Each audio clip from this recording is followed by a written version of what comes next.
Round 4. Round 4. Just kidding. Breakdown. Breakdown. Let's take a look at this. We are seeing some similar numbers to what we saw yesterday in the top 2 represented decks, with Lexi and Oldham at 17 and 10 apiece. But breakdown, what else are we looking at, Mr. Meyer? Dromai's 4? I feel like Dromai's more than 4, right? Dromai has to be more than 4. I think there's 8 Dromai. You just kind of saying that, or you? No, I remember being like, Dromai can't be 3rd if there's only 4 or whatever, but there's 8 Hey, there is Dromai. 8 Yeah, Dromai, yeah. I had it memorized. You're really good at this. Yeah, geez, Louise. Interesting, ninjas are down there when there was a Katsu and a Phi yesterday in top 8. That didn't change anybody's mind. Instead of 10 Kanos, there's only 3. So now if you're playing against Kano, you just have bad luck, which happens to at least 3 people every round. Does this all add up to 90? That just doesn't feel like how numbers work. 86. People dropped. People were left at the altar. What's the most interesting thing about this, Theo? Well, I think it's pretty interesting that there are still 2 Arachne coming to the table, even when you have a hero like Azuri that does a lot of what Arachne wants to do, but has that specialization card that can be so effective. I'm curious to see what the Arachne players are bringing to the table in those decks that make them want to take it over the Azuri. But, you know, having Icelander still kind of holding strong at 5, I think that means, you know, a lot of times when you play that deck, it didn't really happen on stream earlier. That was a bit of a blowout, but a lot of those Icelander games can feel really close. Like if 1 or 2 other cards went your way or broke in your way, you might be able to take those games down. So clearly feeling still like they had some game into the rest of the field. But, you know, it makes a lot of sense. Still see people wanting to bring Oldham out for one last very slow ride. And then Lexi remains slow ride. Take it easy. Everybody in the chat was like, please, please, please don't show us any more Lexi. So here's to Azalea. Boom. And their teammates? And their team, and they were teammates. And they're 2-1. So somebody's going to have. Oh my God, the eyes are always so creepy. I can't think of anything else. They're looking at each other. Look at that. Oh, they're looking at each other. We gotta fix this. Look at each other. Could we do that on our ends if they're not gonna do it on theirs? Jeez. Joshua Rathe on Azalea Ace in the Hole versus Chris Iaali on Azalea Ace in the Hole. Not the Sand Scours. No Sand Scours here. We're looking at Death Dealer. We're looking at Crow's Nest, and these people are playing their teammates on the experience. They are playing nearly the same list. Josh has, I think, 6 different cards, he said. When I was walking over to the stream area to make sure everything was good, I heard Joshua bellow, "No! My deck is his, but worse!" So clearly he's a little worried about the changes he has made. But when's the last time you saw somebody outplay Chris Iaali, though? Never in my life. Outplay? No. No. Cards break the wrong way? Perhaps. But Chris Iaali is just, he's that dude. He's the man. What is that card? A mobilizing shot? Mobilizing shot. So that's a knowledge check for the people in the chat. What does that do? I think when it hits, I think it has to have an aim counter. It has to have an aim counter. You only get 1 attack and one non-attack. Yep. We know our stuff. Come on, baby. For at least another 3 minutes. And we're going to go ahead and pitch a red sedation shot to the bottom, though you have to imagine this deck, these 2 heroes are going to be aggressive. They're not going to be getting to that second cycle. Most likely. They're going to be playing as many pumps as they can, putting as many dominate effects on their arrows as they can. So even though Joshua was able to go first, he wasn't able to find any way to activate the Azalea and get any dominate through, getting any value off of going first. So now Chris just gets the first quote-unquote real attack of the game. Crow's Nest. Yep. Only off the top of your deck? Yes, sir. Not off of Codex, not off of, maybe a Codex of Inertia would do that or whatever because it's off the top. Codex, or no, what am I trying to say? The Crow's Nest basically says you don't have to put aim counters on stuff like from the bow. We'll help you do that from just the quiver. That's going to make some of your arrows go from who cares to so oppressive. Starting the turn here after a draw off the Death Dealer, loading in a Withering Shot. This is going to get a buff from the Premeditate, so it is coming in 4/8. This is going to represent a Ponder on hit. This is going to represent a Frailty token on hit. And however, it is just loaded from the Death Dealer without the Azalea. We weren't able to start this turn with a Skullbone Crossdrive activation to opt and check out what the top of the deck was. So rather than do anything blind, get fancy with it, Chris just saying here's 8 damage and representing a little more value with that Frailty token. So because it is able to be blocked, Josh can put some cards in front of this rather than just the one that a Dominate would represent. So let's see how much damage he wants to prevent. Right. If any of this hits, though, it's basically like we're blocking one of our next arrow, too. Frailty's so good in the mirror match against. Frailty's so good against arrows because Frailty blocks one of each of 3 arrows instead of just one of your Dawn Blade or one of your club. This is a sedation shot block from Josh here. Moving to the reaction window, Chris gonna go ahead and immediately throw the Snapdragon Scalers down. That was one thing I was going to ask is like when do we do Snapdragon Scalers? You know, you want get a certain amount of value out of it per se, but we're gonna get the Ponder. We're gonna Bullseye Bracers immediately. So this is gonna give something go again. Waste. And we're coming in with the Bullseye Bracers for 5. So we're blowing equipment right away. This is, I think, something that newer players have a harder time understanding, so to speak. Just that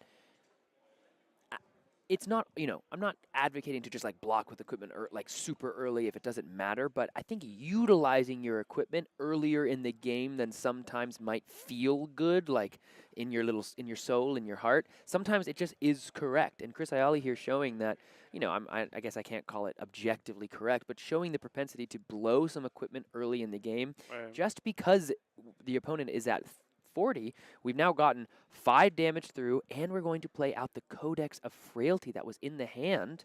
We're going to opt before we do so, but this is most likely going to be now a second Ponder, perhaps, or a second Frailty that Chris Iaali is going to be able to play here. I was like so confused at where the op's coming from, but that is Skullbone Cross Wraps.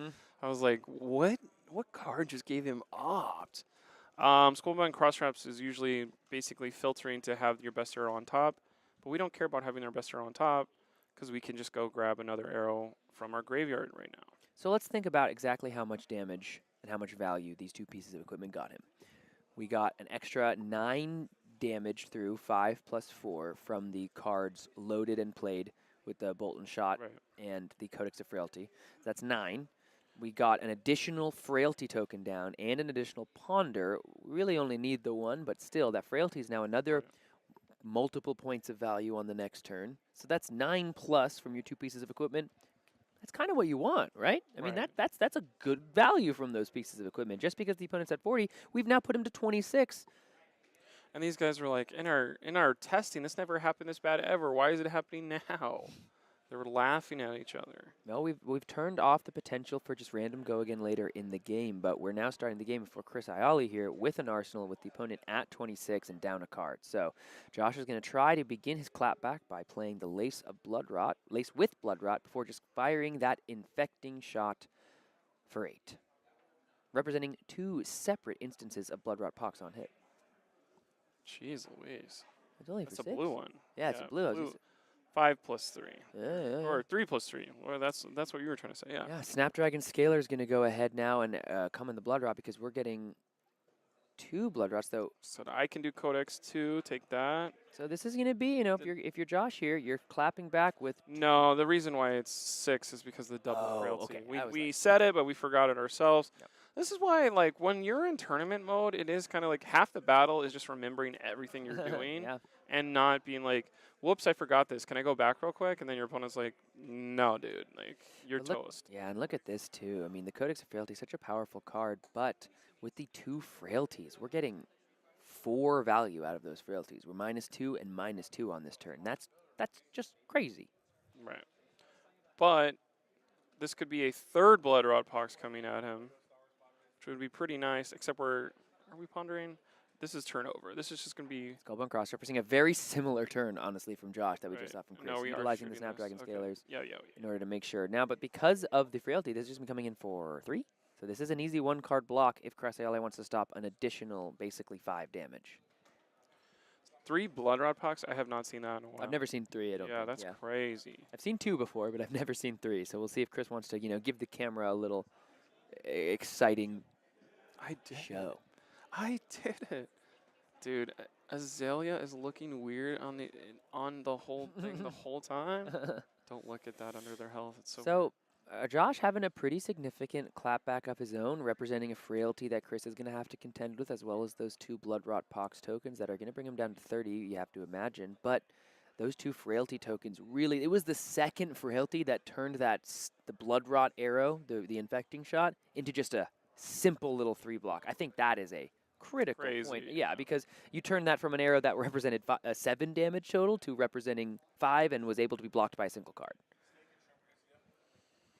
I wonder what is the like pivot turn in this mirror of it's all about getting as many frailties and then you kind of cruise, or if it is like, no, if I could pick a disease token, I would always do Blood Rot because damage matters, because I'm just trying to get my opponent to where I can dominate from my hero power and they can't do anything anyway. I think it's a pretty swingy matchup. From I remember from the early days when Azalea was the sauce. It's just about who can get the dominate and who can get the most pumps when. And we're looking at huge arrow. We're looking at Chris Iaali. There's no aim counter here, but we opted a card away at the beginning of the turn with the cross wrap, and we opted again with the read the glide path. But now we're going read the glide path. Blah, blah, blah. Read the glide path +3, lace with blood rot +3, lace with inertia +3. So this immobilizing shot coming in for 12 Just with 12. the -1 from the frailty. So it would have been 13. But this is 12 damage, but it's not just 12 damage. It's 12 damage and an inertia, and it's 12 damage and a blood rot. So it's 14 damage and an inertia. Which, Jeez Louise. I mean, look at this. It's like, if you're not playing Oasis and maybe one unmovable and you show up against Azalea, you're just like, God, what am I doing? Like, why is this deck not better? And why is there not an Azalea in top 8 yesterday?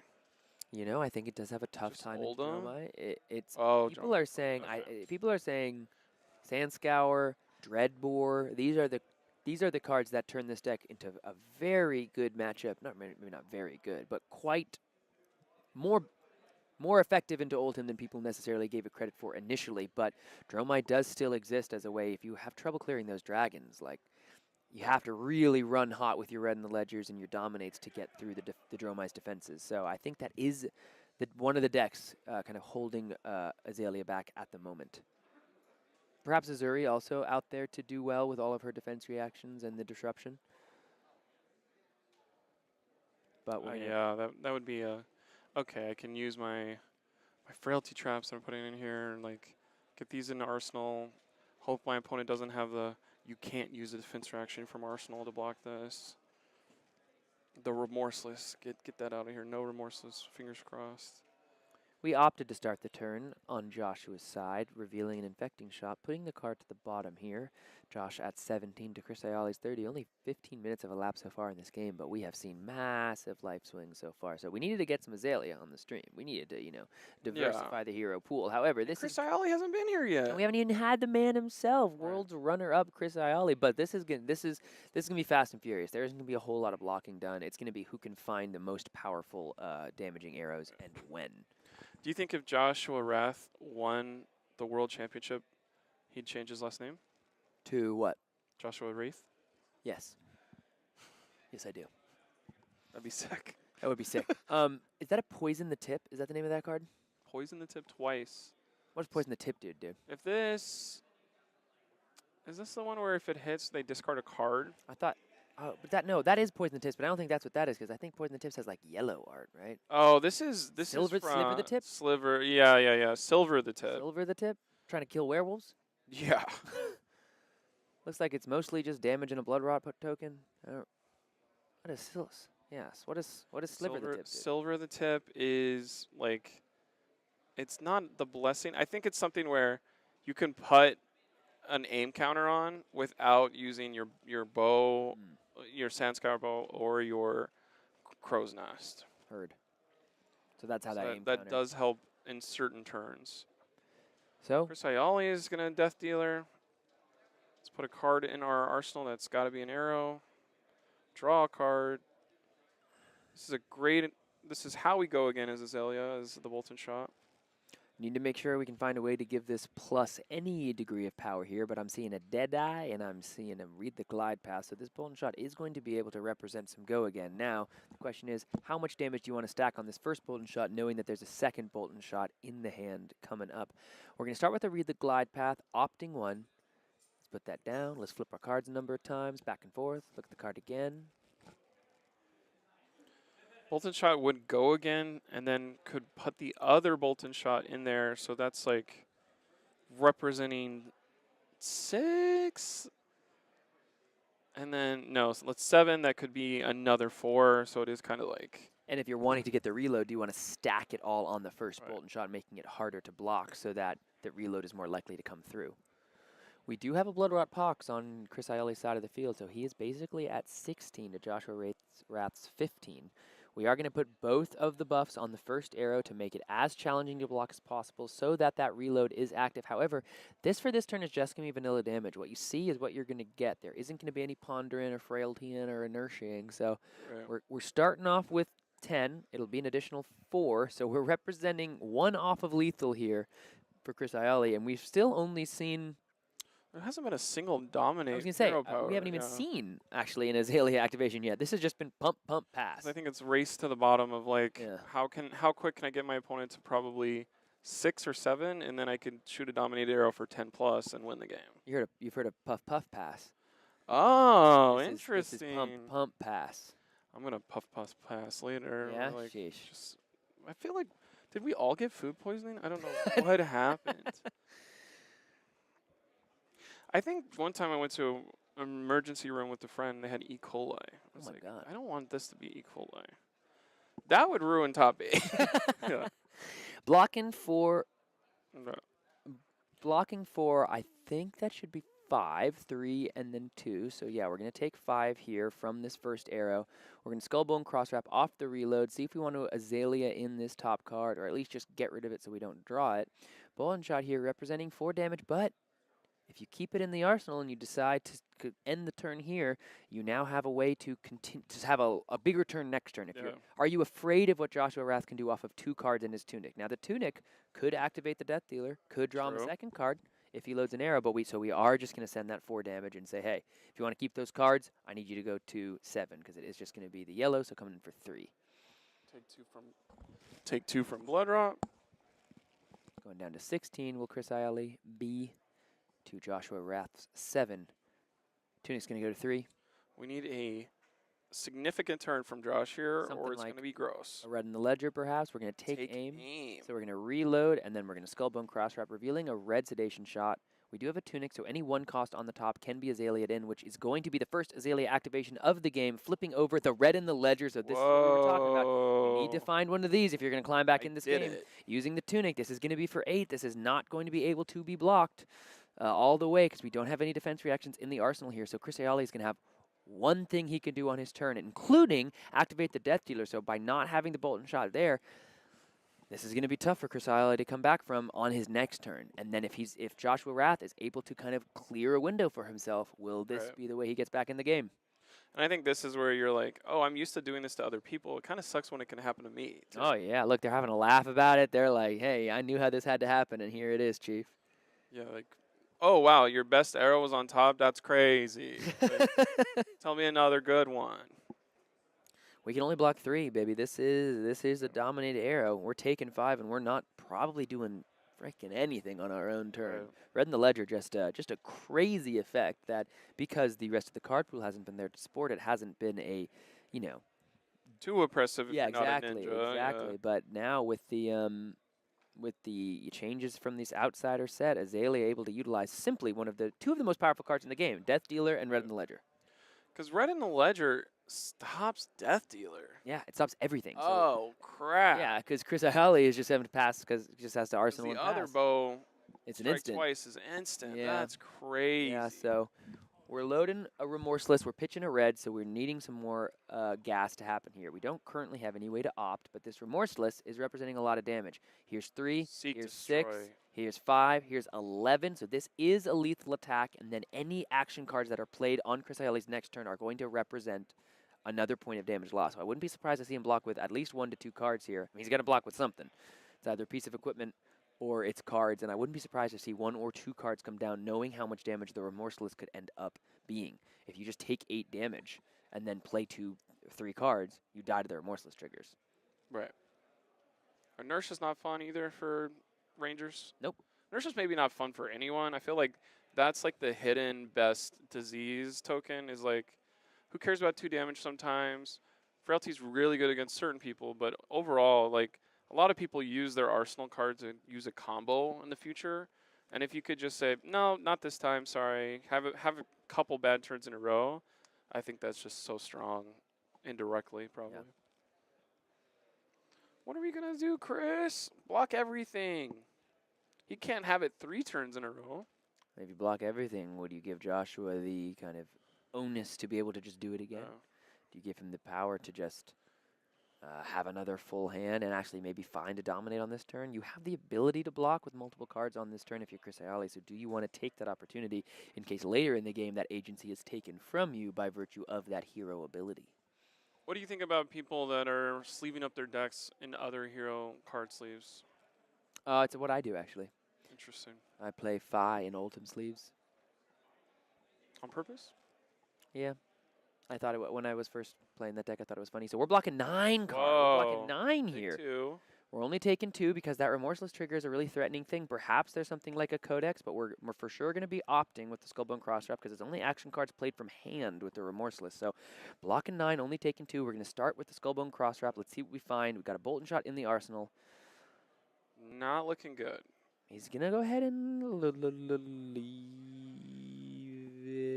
it on top. And we're going to Azalea for ourselves. Let's do it. Show me the red in the ledger. Nope. Lace with Blood Rot. That's fine because we have the tunic if we want to load something in. He's trying to buff. That's important because he needs to try and get an arrow up to 7. Because if you don't, somebody's going to go, who cares? This and we is got red in the ledger number 1 for Chris. Yep, and so now this, but critically, this one does not have Dominate. Chris taking 2 more damage, going down to 7, but Joshua has to block all of this out. It requires 3 cards, and without the Tunic for Josh, that means there's a very good chance this is just a pass from Josh here, leaving Chris with the agency now to continue his turn. So again, 2 huge Azalea. We talked about we didn't get to see any Azalea activations, and then all of a sudden it was into the 2 best turns. 1 into red in the ledger, 1 into the card that allows the red in the ledger to be played in that Lace with Blood Rot. So representing a Blood Rot on hit and only the 1 action activated or played on the turn. So this is going to require 3 cards. And if one of them is if we have a couple 2 blocks there, which it looks like we might in those blocking with yellow slivers, cross-wrap over there. Blocking with the cross-wrap, and that's huge because the opting is so important and able to sculpt the top of your deck. Sculpt away. Oh, Arsenal pass. Arsenal pass because at this point you've had to block with all your cards. There's no way without the tunic to get something into that arsenal. Onus for Chris. I like onus. You like that? Initiative's another one. Agency. We're doing all kinds of words here. Now here's the thing. Josh Rath's at 7. Depending on how many pumps are in Chris's hand, there's a Knock the Death Whistle in his hand. He would be able to put any arrow he wants on top of the deck and create that dominate for himself. So it depends on how much damage can he think he can push through. He'd have to find basically 11. Also doing like 5 damage to Josh right now if he uses Remorseless kind of also does really well because you can't play attacks. Yep. If you could kill yourself. Yep. Remorseless here representing another kind of must-block scenario if he puts that Deadeye in his hand on top of it. Because, again, if you take too much damage from the arrow itself, you're going to die to your own action cards. Yeah, no thanks. No thanks. My least favorite way to die. So we are just going to go ahead and knock the Death Whistle at this point. So we're going to grab an arrow and put it on top of the deck so that we can Azalea it in and give it dominate. Most likely you can just grab that one of the other 2 red in the ledgers. You're still going to get damage across, and then maybe an arrow gets fired back at you, but it's certainly not going to be for 7. Maybe it's that final red infecting shot. I didn't realize how good red in the ledger is against a person playing Death Dealer. It's true, yeah, because even the action of loading the bow that arrow itself. better be in there already. Mm-hmm. Oh, how much do you want to buff it? You can't. So red in the ledger is the choice. We're going to keep it face up because everybody knows what it is. Put this card underneath. Now this has the ability to dominate. And we're coming in with the Lace with Frailty, so it's coming in for 8. It's representing dominated damage, so most likely 5 of this is coming through, putting Josh to 2 and saying you can only do 1 thing on your turn, giving Chris all of the momentum and tempo in the world to close this game out. This is where he blocks with... No. That was interesting of like, if Spike with Blood Rot was an attack reaction that both Rangers and stuff could use. Like that was some design that I thought was pretty cool of the laces are all up front for Rangers, and the spikes are all on the back side for Assassin. Yeah, I hadn't thought about that. That's interesting. Because if you're playing sealed outsiders, there's not going to be an attack reaction from a Ranger. Just block the damage. Josh there giving the tunic just to go to 2 because he had a 2 block he had to throw in front of that arrow. We're seeing a lot of 2 blocks out of Josh's deck in those sliver the tips in these pumps that are really coming back to bite him. He's having to throw multiple Chris cards. is smiling. He's looking at the top card. If it's an arrow, he could probably win the game right here. But it doesn't seem like it's an arrow, or would it be a snap play? Or maybe he's just thinking about what card to pitch. True. Also wondering if there's any interest in playing the Deadeye before you load off of the Death Dealer to see. You already have a pump, then you can load off the Death Dealer, draw a card, and perhaps then use your... Oh, I guess you can't opt at that point because you've already had the... Then it would be a blind Azalea. So Not gonna Azalea. We're just pump. We're just putting Shoot. an additional 9 on top of an attack for 5. So this should be 14. 3 dice arrow. Yeah, He says, this I is can't even 14. block that much. We're blocking for 12. 14 minus 12 is dead. Is 2, and we've already used all of our equipment, so that's going to be the game there for Josh. Putting down the Bullseye Bracer is kind of saying, like, I'm maybe wondering if there was a turn that he could have utilized it. It never feels good to have equipment still sitting on the board when you've lost a game, thinking to yourself, where could I could have gotten some value off this equipment? And it's not like, oh, I missed. It was a mistrip, and it was more of maybe I could have blocked less one time, but it's still the same problem with red in the ledger, because you can't use your equipment and something else because that's your one action point the whole time. Azalea, a couple Azaleas on stream together, some Azalea dogfights, so to speak. Interesting to watch, especially because the Azalea hero ability really only became relevant in the last couple turns of the game. Before that, they were just sending haymakers of big arrows back and forth with on-hit effects that needed to be blocked, but because these Azaleas want to use these 2-block laces, you don't want to block with that there. They're 3 as an attack, or they're 3 as an action, they're 2 as a block, so you don't want to be doing that. But then, if you're not blocking with them, we just saw the life totals just freaking chunking down. What's your favorite mirror match to play in this game, if you had to pick one? If I had to pick, Icelander Mirror is super fun. Okay, yeah. Super fun. Yeah, you like that too. That is like... That's fun. This is more like your turn, my turn, your turn, my turn, and obviously Wizards can do... Well, and especially because... Unlike, say, something, I mean, actually, I've never played the Kano Mirror, so I can't speak too much to it. And I think there's a lot of posturing and back and forth because, you can just, someone goes for it and then you can go for it in response. But what I love about the Icelander Mirror is the waning moon. Yeah, the Illuvian back and forth. When do you try to go for it? But yeah, that's my favorite. However, that's not what we got to watch. No, Azalea it was interesting we didn't see it dominate. Until the end, yeah. And is that just like, I'm sure when you're playing with a team and you're like, I'm testing the best list that we can find, do you ever play each other? Like, it feels like when I don't test where I'm doing it on the level that these people behind us are, but it doesn't ever feel like you would play the mirror match. Because you're learning so much of, I'm going to play Azalea into the 7 heroes we're probably going to see. Azalea versus this hero, 2, 3, 4, 5, 6, 7.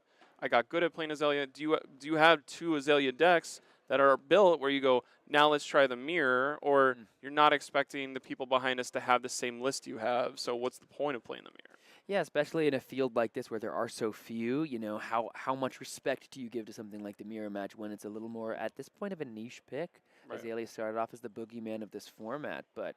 after started hating on her. Well, people realized how good Voltaire is with all these new cards. And, I don't think it's... I mean, I have only played it a couple times, but I think Azalea does have game into Lexi, but it's one of those... In a weird way, it feels like a Bravo, or it feels like a Guardian, where they start with the initiative and they're just attacking you with the Spinal Crushers and the Pummels. If they get to start on that front foot and you just have to be blocking, or you are just taking red in the ledgers as the Lexi player, sometimes you can just get to so much of a life deficit that even if you have your big turn, you've been disrupted so much that just 1 or 2 more dominates can finish the game. So it does feel like Azalea should have game into some of these decks, but maybe it's the things like the Dromais. If you didn't bring the Dreadbore into the old hymns, the Azuris, the things that are keeping her from reaching the top of this metagame. And we're going to have Sam interview Chris Iaali, because I'm honestly feeling sick, guys. I'm sorry I'm not, killing it or whatever's going on. It is like as these arrows are coming in, I'm like, ugh. So I think we all got food poisoning. I really do. Something bad is happening to me right now. Well, So we'll see you in an hour. Hopefully, I've got some more color in my face. Y'all will be more knowledgeable about Chris Iaali's list, and as a group in chat, we will get through this. What is it? How many rounds are left? 3, 4, 3. That was round 4. Oh, 3 Jesus. rounds. No, We'll we're get- excited. We're No, excited to I'm play just for kidding. more Flesh and Blood. We're so excited.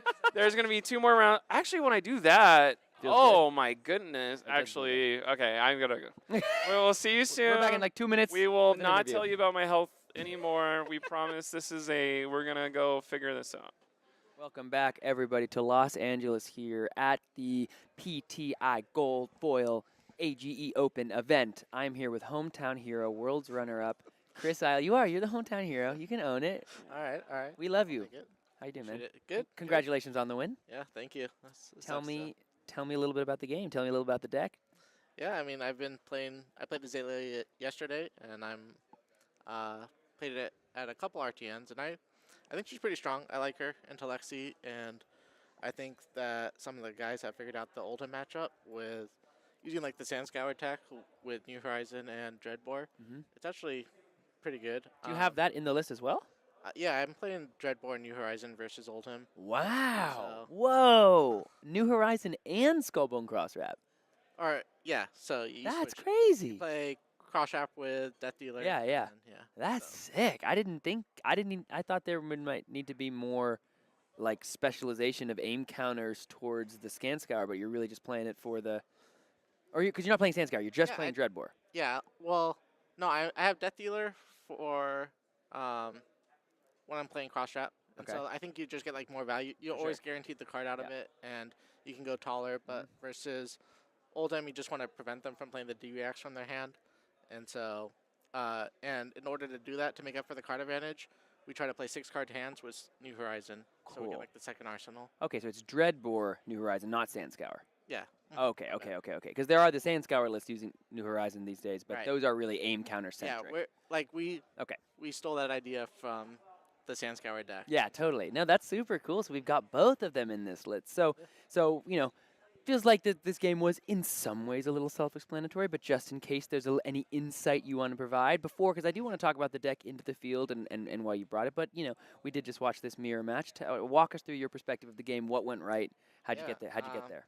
Yeah, Josh is a friend, and he's playing a list that's kind of similar, but you kind of threw it together right before the tournament started, so he was missing some of the cards.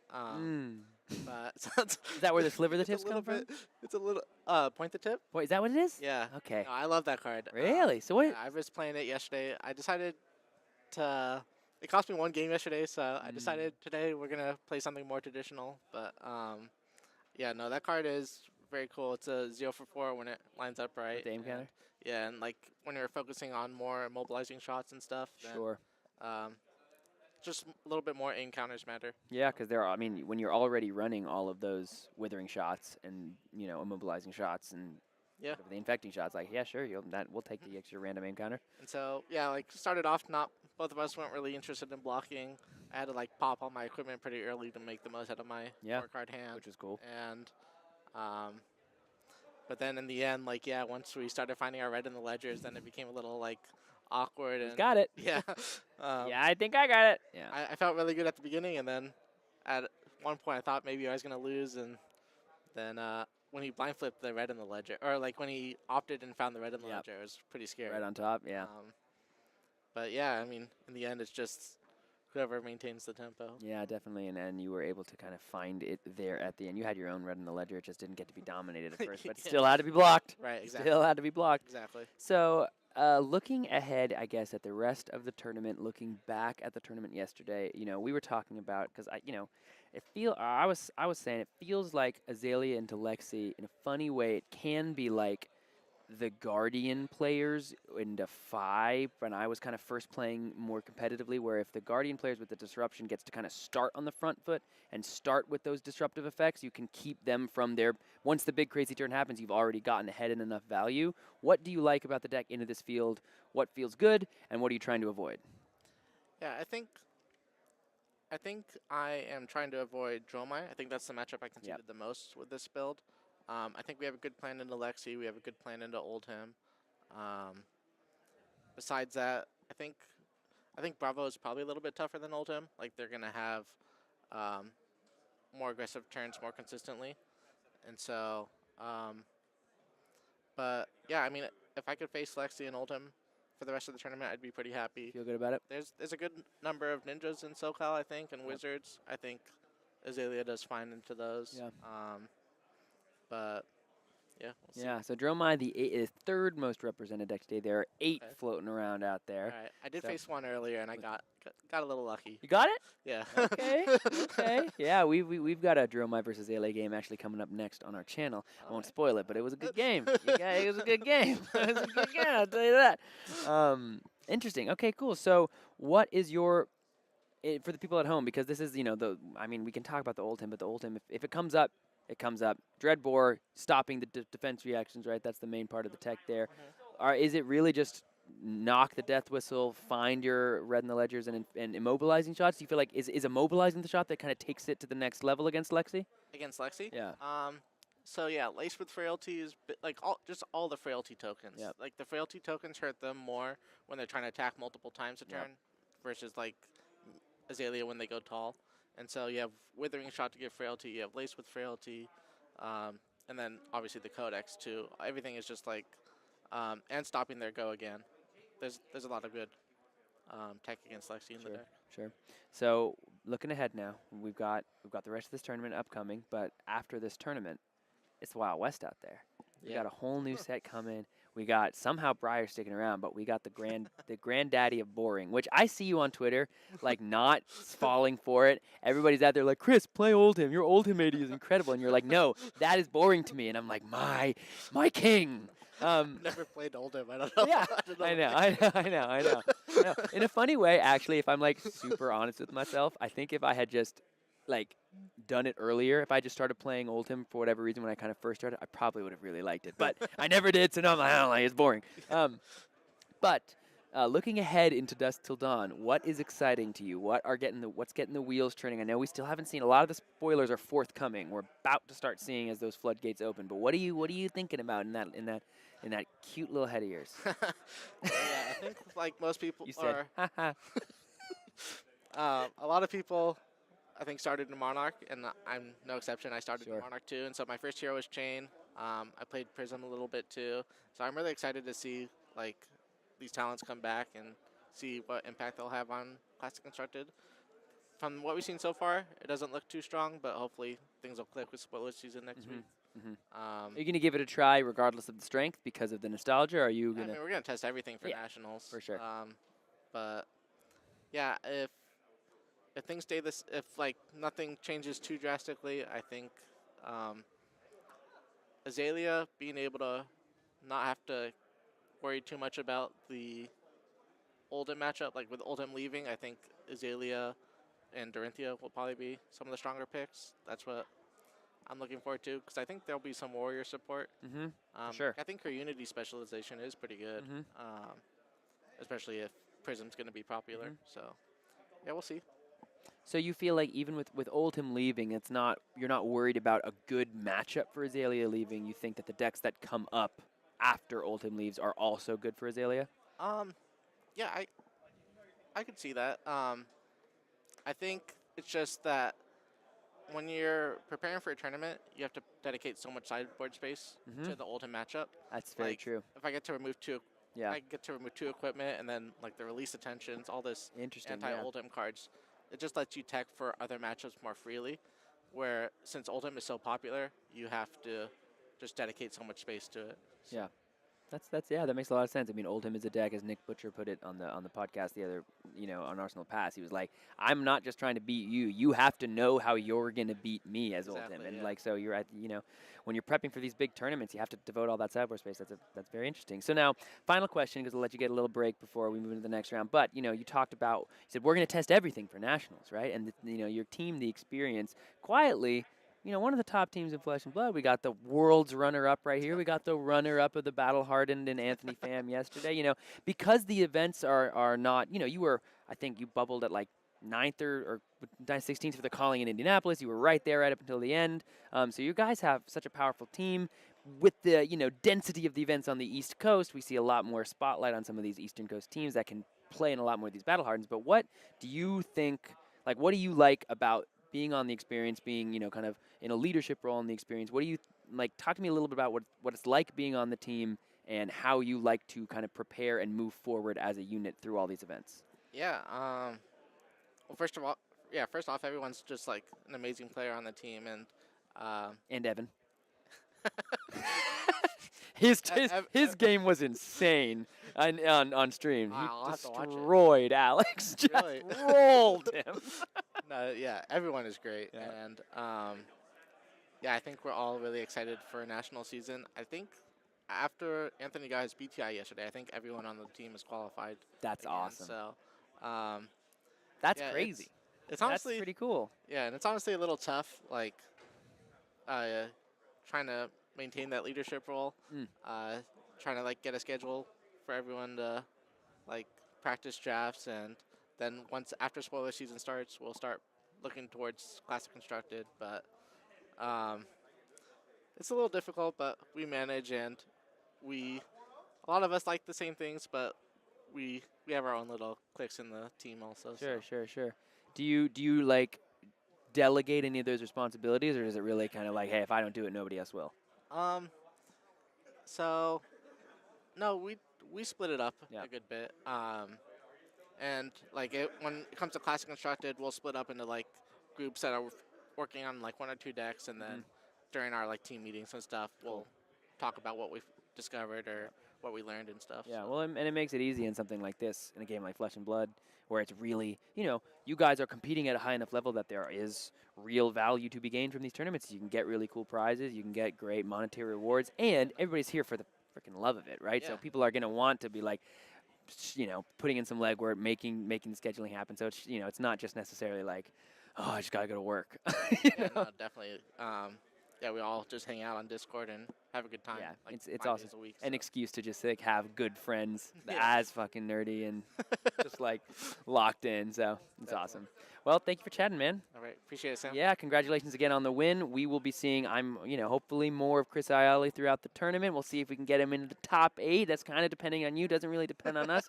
But we'll probably just take about 10 minutes-ish off as we let the round finish. And we will be back shortly with the last 3 rounds of Swiss of Classic Constructed here at the AGE PTI Gold Foil Tournament. And we'll see you shortly. Don't go anywhere.